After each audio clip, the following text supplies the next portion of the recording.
Cardiovascular had, diseases like you just mentioned, and in your introduction, we talked about cardiovascular, meaning vascular, arteries and veins, as well as the heart, including the brain. That's basically what the cardiovascular system comprises of, and it's still the leading cause of death here in the United States.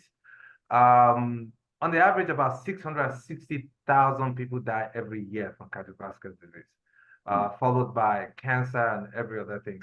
The only other thing that came next to it was in 2020 when COVID ran up to 620,000 people dying in that year in the United States. So it's still the leading cause of death.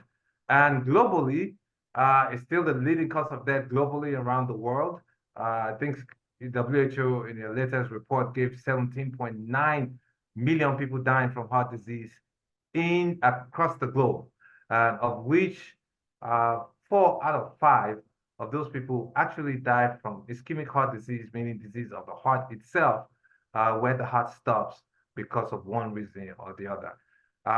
It hasn't abated, unfortunately, despite the amount of money that has been put into curbing or addressing the issues and risk factors for cardiovascular disease. But we'll dive into some of those reasons particularly.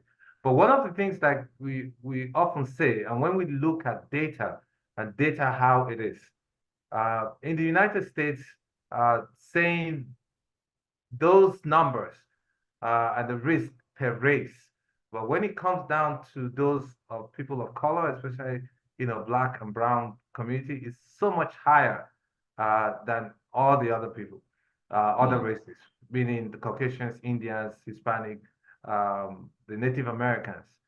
Blacks are 4 to 5 times higher risk of cardiovascular disease compared to some, the other